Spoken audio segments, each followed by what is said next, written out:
So, good morning, good afternoon, and good evening, and welcome to another edition of the Pure Digital Passion Podcast with me, Moses Kemibaro. And today we're going to take a deep dive into the heart of African content. And as we know across the continent, that digital content specifically across Africa is growing exponentially. And really, there's an opportunity here to serve the market and serve the continent with homegrown solutions that actually offer valuable content, but also empower local creators.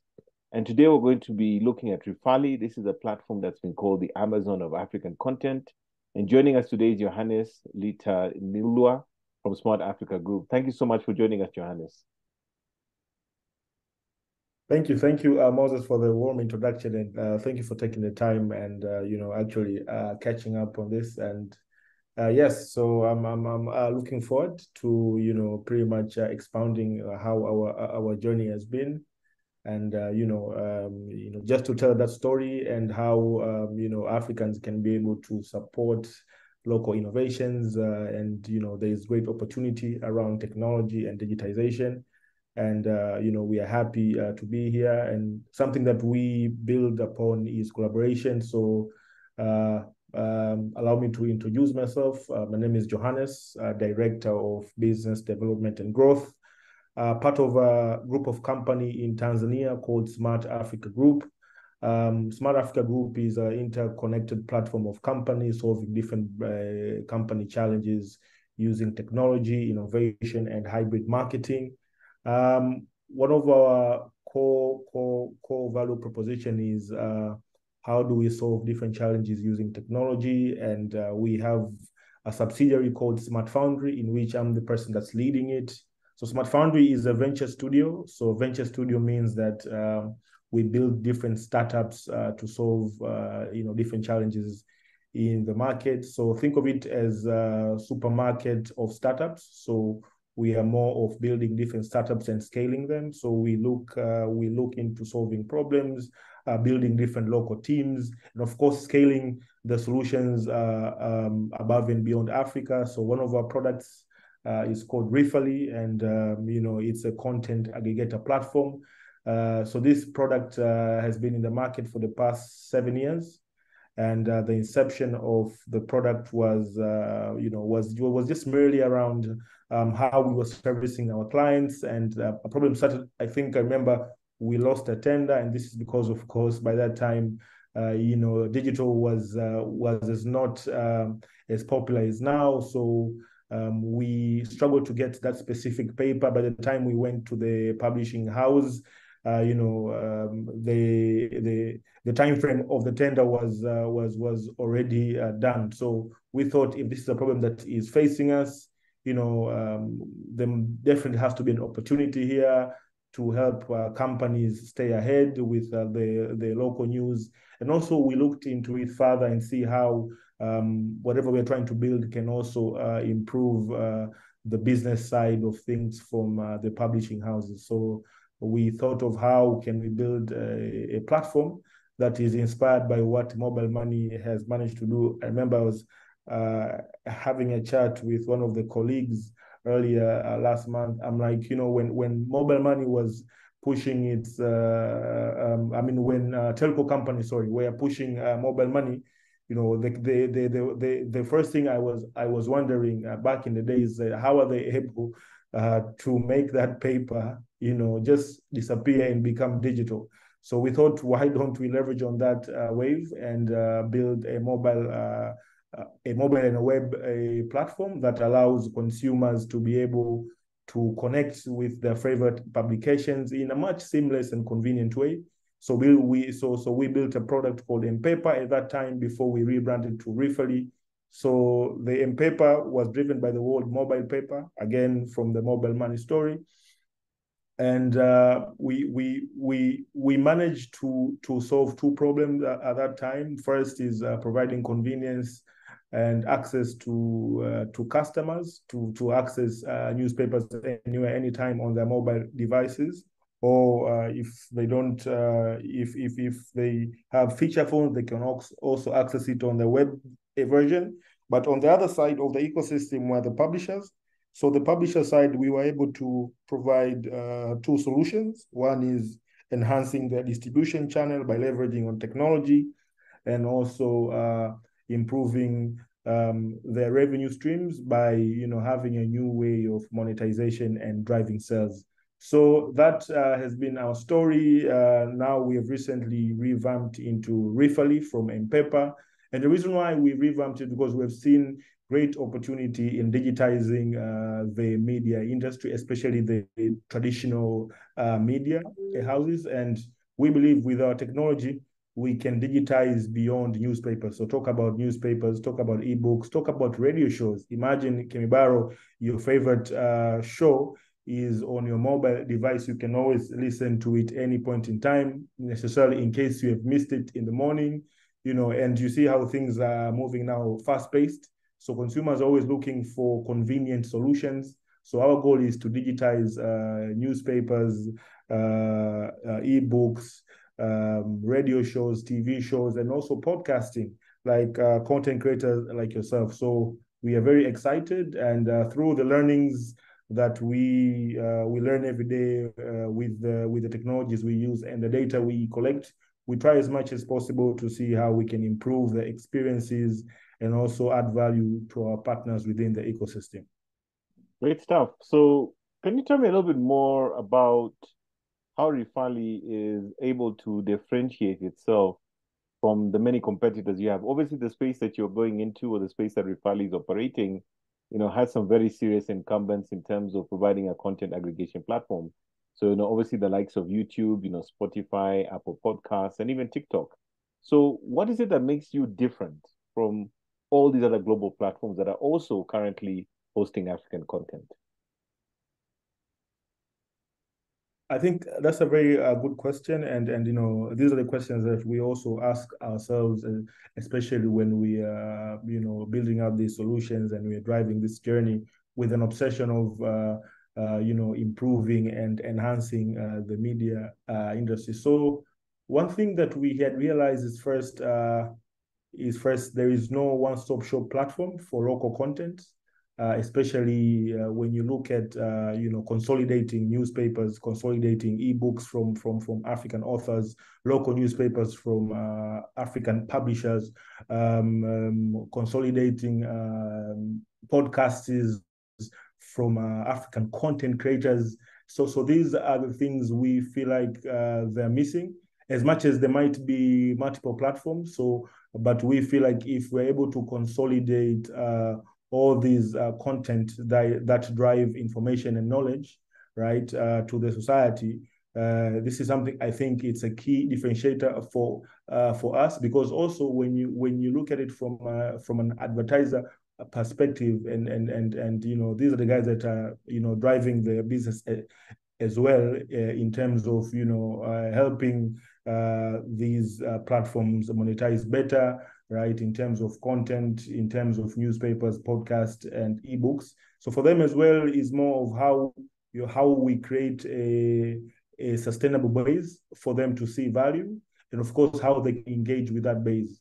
That's something that we're also looking at from an advertiser standpoint. So all these global players, I think the biggest challenge is localization, and we use that to our advantage. Yes, there might be more advantageous in terms of the technologies and the investments they have, but for us, we believe there is a great opportunity for us to leverage on that cake before they they decide to come into our markets and storm them. So we see the opportunity there is consolidating local content and providing value across the ecosystem, both distribution, monetization of African storytellers.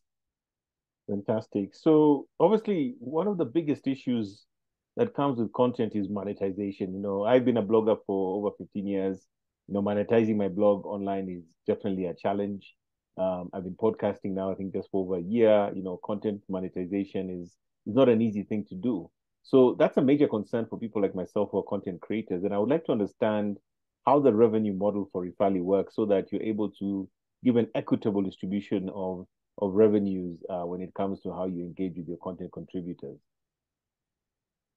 Yeah, so ideally, our goal, based on the market research and the analysis of, of similar players that are actually doing what we're actually doing. First and foremost, our model is, especially on the audio part. I'll start with that. On the audio part, our main goal is to first build a base for content creators, and also build a business case as well for advertisers. Because as much as I understand, as much as content creators really looking into monetizing, especially in these platforms, but we as technology enablers and people that have been in the industry, especially in the agency industry, at the end of the day, with these advertisers, they always look at the reach, and of course, they look at the engagement of the content, and at the end of the day, they look at the return on investment. So essentially, what we're doing now, we already know how the international players are compensating the local content creators. Our job is to be better in terms of not only distribution and monetization. Also, we are looking into seeing how we can support people like yourselves or more in terms of how they can create sustainable content. So that's just one of the things that we have looked at, and this is something that we try to communicate the same. That it's not just about waking up in the morning.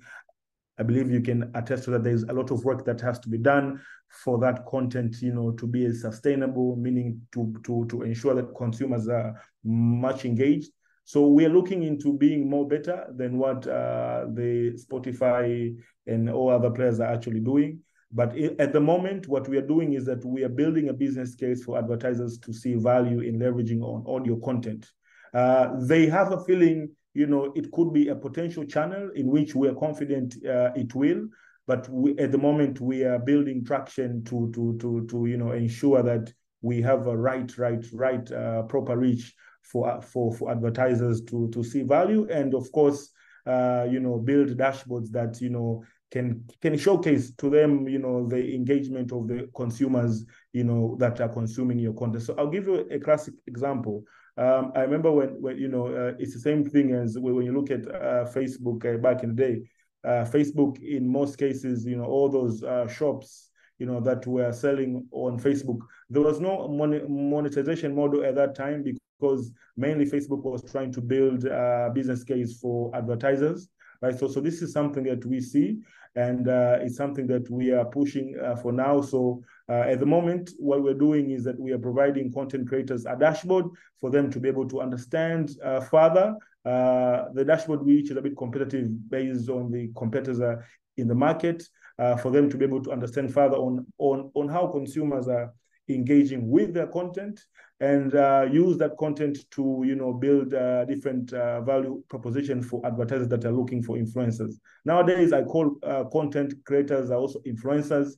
You don't need to be big in Facebook or Instagram, but your numbers on audio content can definitely bring interest for advertisers to pound upon and say, this is a good channel, or we can have a podcast with Kemi Barrow. So we are still building, and we know for a fact that content creation, we're very excited about it, but we know that it's a progressive effort, and we are here as technology enablers to be able to see how we can accelerate that that value quicker rather than later. So that's something that that's on the content side. But on the newspaper side, our business model is very straightforward.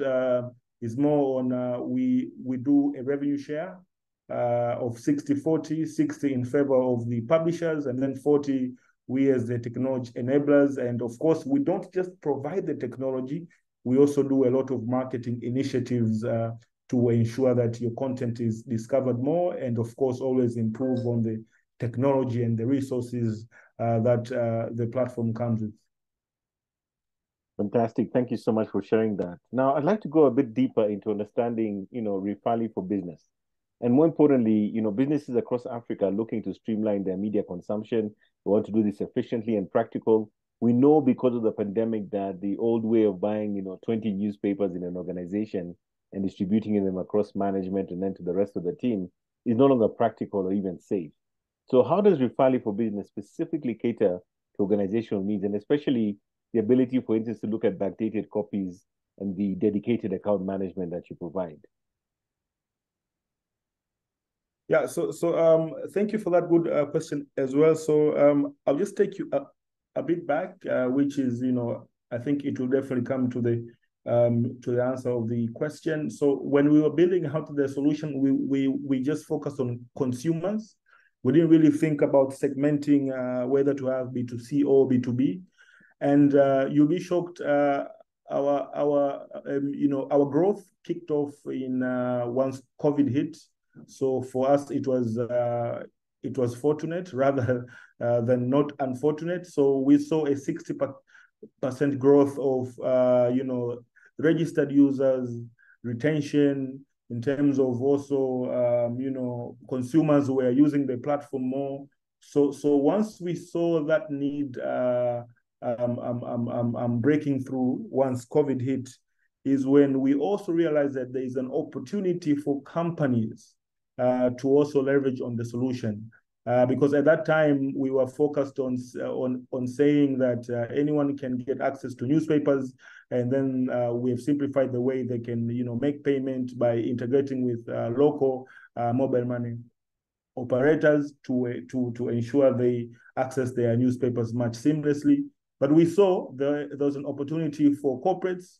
And I think one of our clients, I remember, they came to us. They said, "Yes, we actually using this platform, but we are using it on an individual level. But this is something that we would really want to use because currently now people are working from home, and newspapers are one of the crucial tools for people to be informed in terms of their day-to-day operations." So we went and built out a prototype.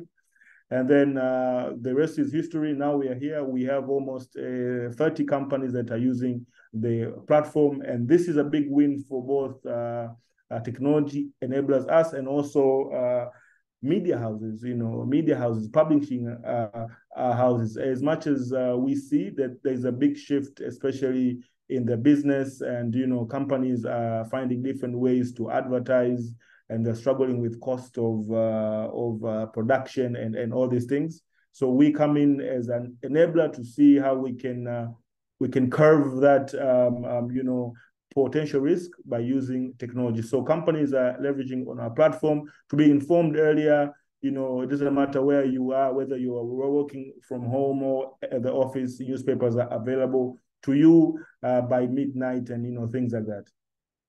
So I have a question for you. You have a 7-day trial period. Is that correct? Yes.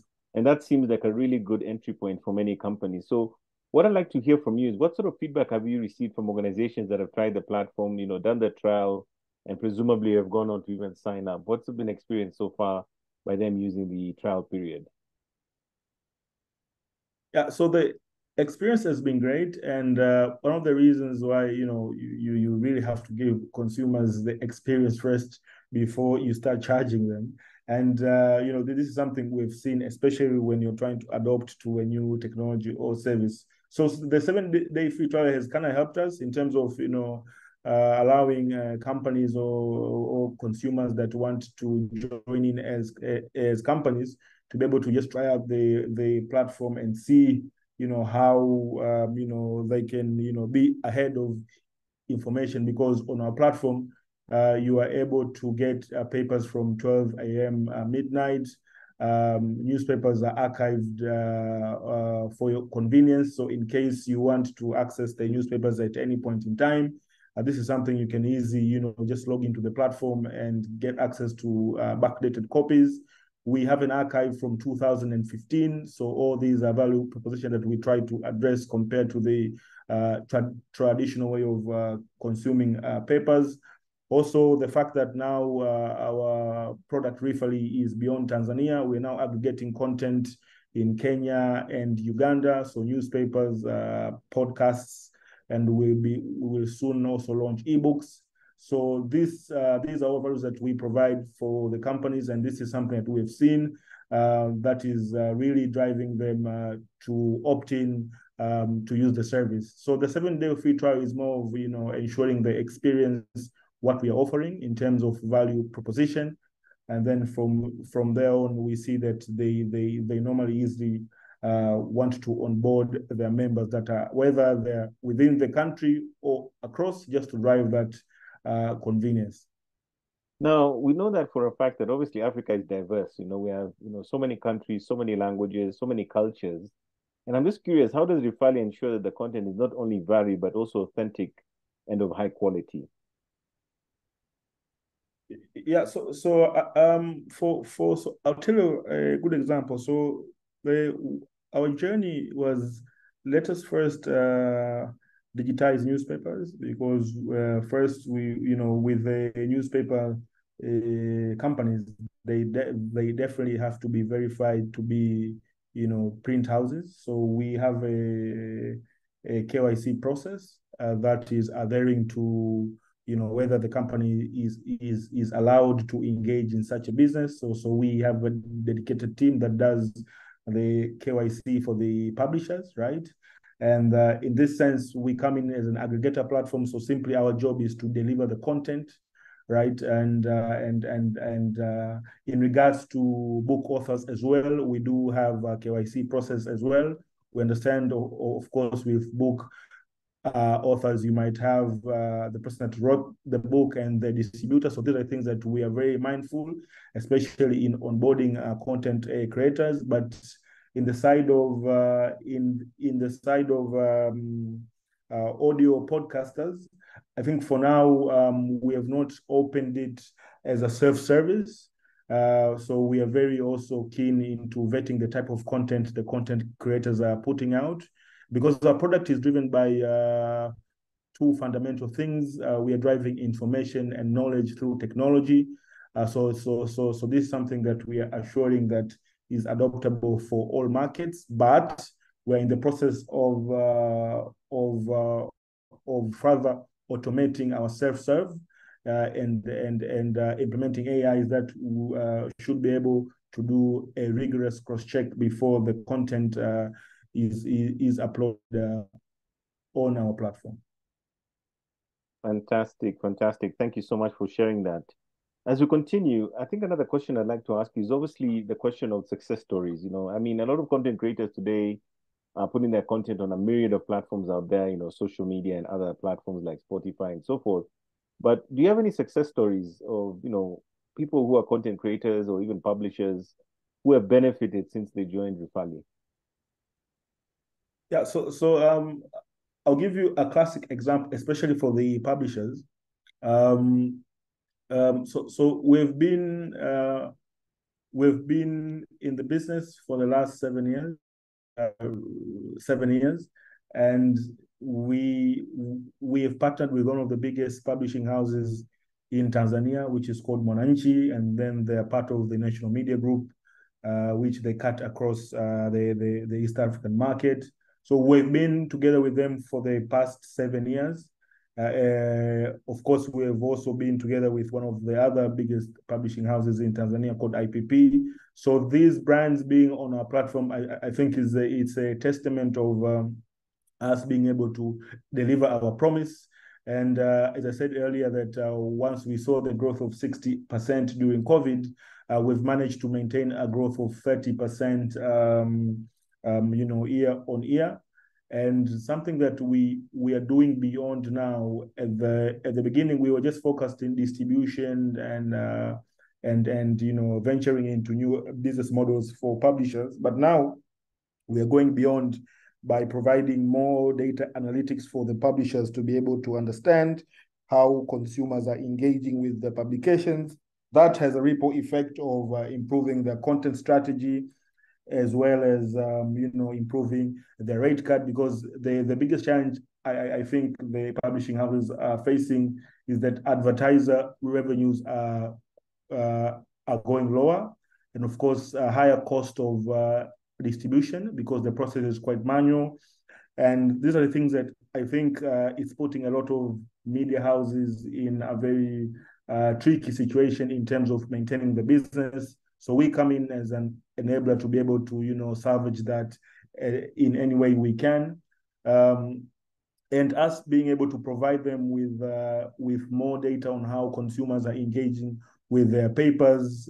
Think of it as this way, Kemibaro. You have a paper that has 20 pages, and we're able to tell you that on page 7, we see there is a lot of consumers that have engaged specifically on page 7. So it will give you a picture, maybe what was written on page 7 and what is the rate card at page 7, and how can we optimize that. So we are looking into ways how we can improve their business entirely, from distribution to content strategy to monetization. So and the fact that we're not building for ourselves, we are building to improve the ecosystem, and this is something I think is ensuring that we are in check and we're able to provide that value for publishers that joining us in this journey.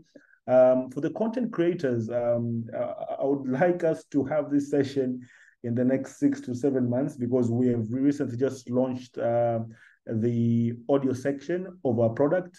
So I should be able to give you great stories, and we're looking forward to having great success stories for the content creators as well. Fantastic. Thank you so much for that. So we all know that digital content is a very dynamic space. And I'm just wondering, thinking about Rifaly going forward, what sort of future enhancements or expansions can both individual users and businesses expect from Rifaly in the coming years? So when we were building it out, I think I remember when we were having one of those boardroom sessions with the team in our CEO, we said that we need to have a platform that has newspapers from Independence Day, right? So it sounds like a joke, but this is something that we are really profound of ensuring that we have newspapers that go way back. Not only that, if we can also get audio content, just content around that, we are able to deliver it through our platform, is something that I think there is a lot of untold stories. There is a lot of untold context in which I think a lot of Africans or foreigners that really want to know what are the stories that are being told authentically with African storytellers. So our main goal is to use technology, to use data that we collect from how consumers engage with our platform, to be able to enhance and bridge all these gaps. Think about how do we distribute better with our technology? How do we provide more analytics for publishers and content creators to understand more of their consumers? And what does that mean for advertisers as well? So we are in constant improvement into seeing how we can add value through the ecosystem. However, we're also looking into how can we build a Wakala model, meaning that you can be a Wakala for Rifaly. For example, you have your 5 to 7 to 8 clients who, let's say, you're able to go to them and onboard them as a Wakala, and then they should be getting newspapers on a monthly basis, and then we incentivize the Wakala based on how they onboard different corporates on the platform. So we have a lot of things that we plan to empower through the ecosystem and through the technology that we provide. And we are actually very excited. But at the moment, we are really focused into ensuring we have African content in our platform. So it's beyond Kenya, Uganda, and Tanzania. Think of it as Africa as a whole. You need information about Zambia, Mozambique, Rwanda, South Africa. Rifaly should be your one-stop shop across everything: audio content, ebooks, newspapers, etc. Fantastic. So I'm just curious, because this is something we haven't discussed, but what sort of packages do you have for Rifaly for Business? I think this would be really interesting to our audiences, especially those who are sitting in businesses of all sizes who want to know how can they get this great product for their businesses. Awesome. Yeah. So for our corporates, the minimum package is around 2,500 Kenyan shillings. And then and then the maximum is, I think, 9,000 Kenyan shillings. So it depends with the number of users that you subscribe on the platform, and our business model is on subscription basis. So it depends on the number of subscribers that you would want them to be part of this service. So if you're a company that has 5 users, if you're a company that has 10, but that is the range between 2,500 to 9,000 Kenyan shillings per subscriber. So it really depends on the number of subscribers that you want to add. But the beauty, as you said, we provide a free trial. So for companies to be able to leverage on the platform, it's a one-stop shop. They can access all local newspapers in East Africa, Kenya, Uganda, Tanzania. They can just log into our website, www.rifaly.com. They go to the business section, and then they go below. You'll find start your free trial. You put in your full name, company name, phone number, and then where did you hear about us? You can click a drop down. You'll find we have customized, our drop-down list. We've added Kemibaro, so you can just add Kemibaro there. Put your corporate email. Our sales team will be in touch with you in seconds, and then we can discuss, what currently what is the arrangement that the team is using, and how can we help you further. So we are more than happy in getting in touch with all the corporates and businesses that want to be ahead of the curve. With one bird eye view from an East African perspective. Awesome. Now, looking ahead, you are where you are today with Rifaly for Business, but where do you see this going in the next, say, 2 to 5 years? It's a very good question, and given the fact we are in the market of content, right? And so what we are trying to really do now is we don't want to just provide. So for the consumer side, we don't just want to provide access to readership, but we also want our platform to be a media monitoring tool for companies, researchers, students to be able to look at Rifaly as a tool beyond the platform that can enhance and make them discover what really matters, whether they're doing their thesis, or if you're a researcher doing your research on a specific project that you have, if you're a PR company, if you're a bank, just to help you discover more. So we have enhanced media monitoring as a solution, but we will cascade more and simplify the discovery part. But the most important thing, I think, we are really focused in having content across Africa. So our core goal, we believe that, especially in the adoption of e-publishing, our biggest value proposition is around the diverse content that we have on the platform, and of course to ensure that we customize experience for our users in terms of which country they're accessing the platform for, what interests they like. The readership side, we're going to transform how consumers can read on our platform, bookmark, and we're also going to implement streaming technologies that will help you stream newspaper. You can listen to an audio podcast while you read a newspaper, or you can listen to a podcast while you read books. And we're also going to ensure we provide a much robust recommendation feature to ensure that we keep you as a consumer engaged with our content. But of course, we will also be doing co-creative content with content creators to empower the content creators that are trying to, push their content in the market. So we will build in-house hubs that will be across our markets to help content creators, leverage on these hubs to create content, so they don't need to set up their own studios. We are working on different models to be able to allow content creators to go through these hubs and do their content, and then from there they monetize it and distribute it via Rifaly. Well, Johannes, thank you so so that's much. Yeah, thank you so much. I think it's been a great conversation. And I think really what you've told me here is that, Africa can build its own homegrown solutions for its own content and really take it to the whole next level. So I'm really delighted you're able to share that with us. So our listeners, I'd like to check out Rifaly, go to their website and download it. Also have a chance to see what other African content is there.